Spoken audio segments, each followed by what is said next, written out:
আসসালামু আলাইকুম। সবসময় কলমি শাক তো আমরা ভেজে খাই। আমি চেষ্টা করলাম এবার একটু ভিন্ন স্বাদে কলমি শাক খাবো। এখানে আমি 30 টাকার কলমি শাক আনছি, সাথে 50 টাকার চিংড়ি শুটকি। আমি সবগুলোকে এই যে শাকগুলোকে কেটে কুটে রেডি করে নিলাম। এই যে একটু বড় করে সাইজ করে কাটছি, আর পেঁয়াজ কাঁচামরিচ কেটে নিলাম। শুটকিগুলোকে ভালো করে গরম পানি দিয়ে ধুয়ে নিছি। এখন চলে যাবো রান্নাবান্না। চলে একটা কড়াইয়ে সামান্য পরিমাণে সরিষার তেল দিয়ে দিলাম। তেল গরম হয়ে আসলে দিয়ে দিলাম পেঁয়াজ কুচি, কাঁচামরিচ কুচি, রসুন কুচি।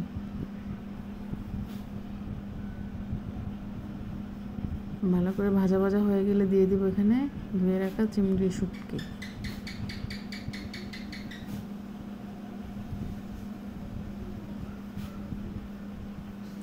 চিংড়ি শুটকিগুলো ভালো করে ভাজা ভাজা হয়ে গেলে এখানে দিয়ে দিলাম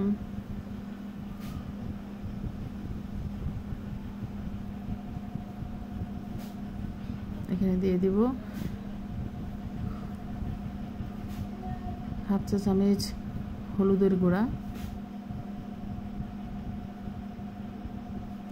হাফ চা চামচ মরিচের গুঁড়া, পরিমাণ মতো লবণ দিয়ে ভালো করে নেড়েছে মশলাটাকে এর সাথে ভেজে নিলাম, শুটকির সাথে ভেজে নিলাম। তারপর এখানে দিয়ে দিব কেটে রাখা কলমি শাক। প্রথমে একটু কলমি শাক দিয়ে ভালো করে নেড়ে চেড়ে মিক্স করে নেব।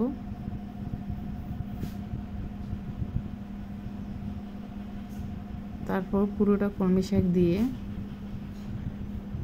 ডেকে মিডিয়াম আঁচে জাল করব।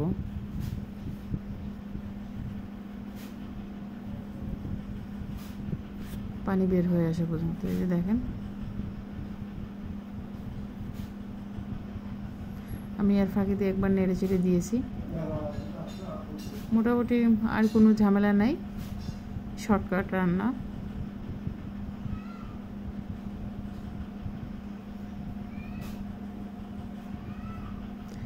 যারা সবসময় একইভাবে কলমি শাক খান বা খেতে ভালো লাগতেছে না, তারা আপনারা এইভাবে ট্রাই করতে পারেন, দেখবেন এটা খুবই স্বাদ লাগে।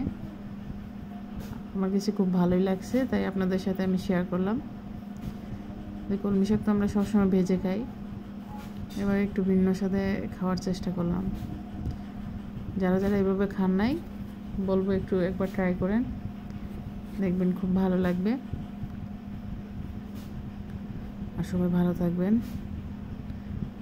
আল্লাহ হাফেজ।